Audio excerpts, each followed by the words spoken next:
tem um escanteio. No finalzinho do primeiro tempo, lá vão as zagueiras suecas para dentro da área.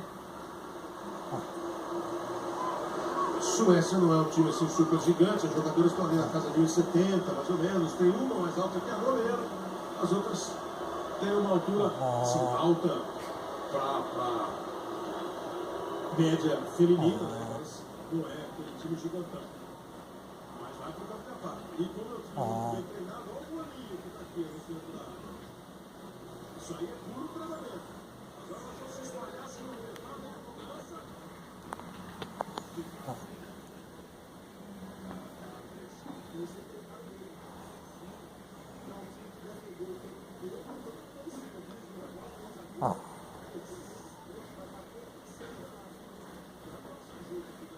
Ah.